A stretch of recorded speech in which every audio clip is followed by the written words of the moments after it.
Tugas koneksi antar materi, kesimpulan, dan refleksi modul 1.1.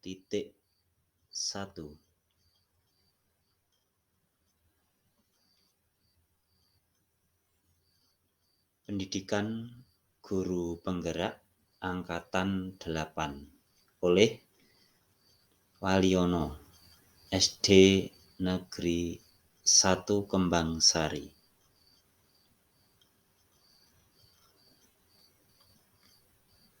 Baik, yang akan kita pelajari yaitu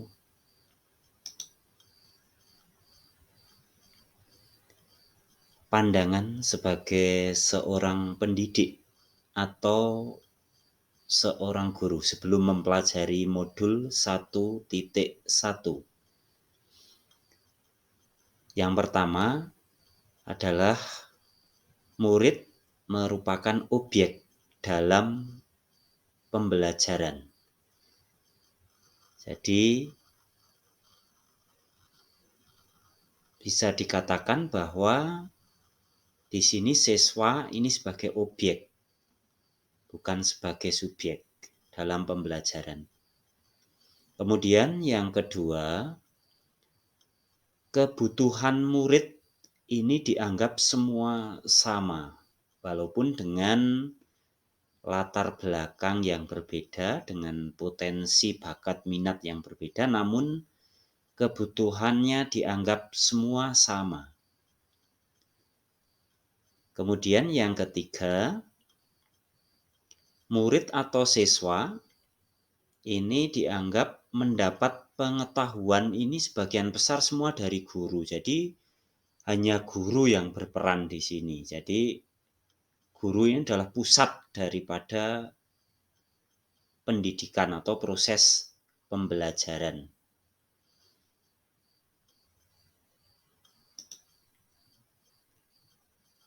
Baik, kita ulas satu persatu. Dari murid adalah objek dalam pembelajaran.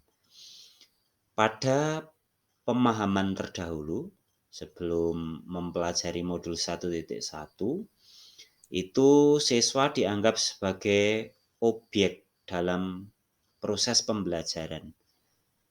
Sedangkan yang menjadi subjek atau pelaku utama dalam pembelajaran yaitu guru atau pendidik. Ini adalah pandangan sebelum memahami modul 1.1.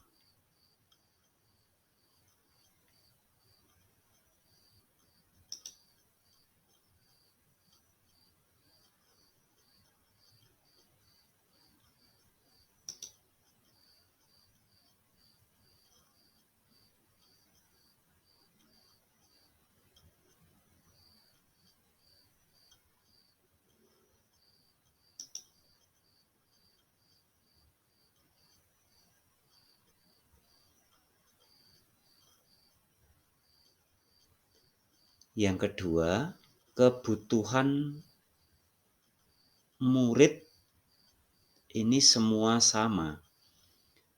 Jadi digeneralisir ya, jadi kebutuhan murid semua sama. Semua murid oleh guru atau pendidik dianggap mempunyai kebutuhan yang sama, walaupun mereka datang dari potensi bakat yang berbeda-beda, serta datang dari keragaman latar belakang. Tetapi semua dianggap mempunyai kebutuhan yang sama.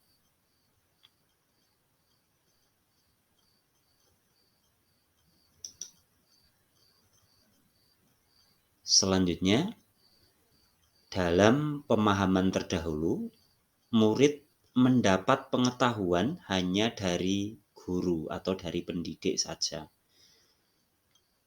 Jadi dalam hal ini, pemahaman pendidik sebelum mempelajari modul 1.1 itu menganggap bahwa sumber utama dalam proses belajar siswa, yaitu hanya dari guru saja. Jadi guru menjadi satu-satunya pusat dan subjek dalam proses pembelajaran di dalam kelas.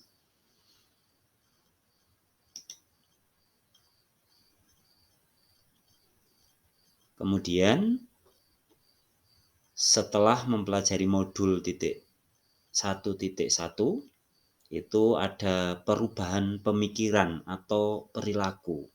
Apa saja perubahannya? Yang pertama yaitu mendidik, mengetahui arti tentang mendidik yang sebenarnya, yaitu menuntun segala kodrat yang dimiliki oleh anak agar mereka bisa mencapai keselamatan dan kebahagiaan yang setinggi-tingginya, baik itu sebagai manusia maupun sebagai anggota masyarakat.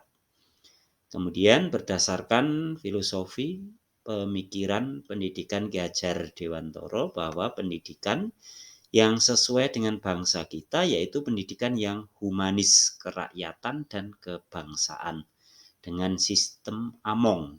Apa itu sistem among? Yaitu dengan semboyan ing ngarsa sun tulodo, ing madya mangun karso tutwuri handayani.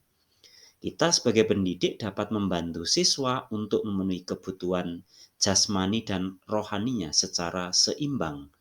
Dalam kehidupannya, guru harus menghamba pada murid.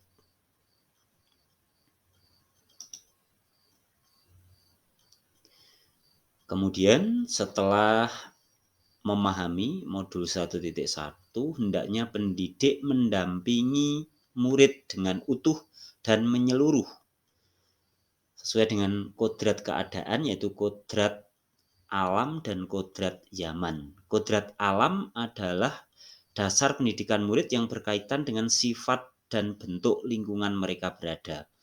Dan kodrat zaman adalah berkaitan dengan isi dan perkembangan zaman yang dinamis. Sesuai dengan kodrat alam, maka pendidik harus melakukan pendekatan kontekstual sesuai lingkungan murid. Pendidikan saat ini ditekankan pada keterampilan anak menghadapi abad 21. Yang dapat diterapkan lebih baik agar kelas mencerminkan pemikiran Ki Hajar Dewantara adalah yang pertama, mengantarkan murid selamat dan bahagia. Supaya pendidikan sesuai dengan cita-cita Ki Hajar Dewantara, maka pendidik harus memahami murid memiliki bakat dan potensi yang berbeda. Pendidikan sebagai tuntunan mendidik adalah menuntun murid agar selamat dan bahagia. Pendidik tidak dapat berkehendak atas kodrat murid. Dengan sistem among, yaitu dengan menerapkan semboyan ing ngarsa sung tulodo, ketika di depan guru adalah sebagai panutan atau contoh, ing madya mangun karso, di tengah memberikan kehendak, dan tutwuri handayani, di belakang memberikan dorongan serta motivasi. Merdeka Belajar abad 21, saat ini guru bukan satu-satunya sumber ilmu pengetahuan.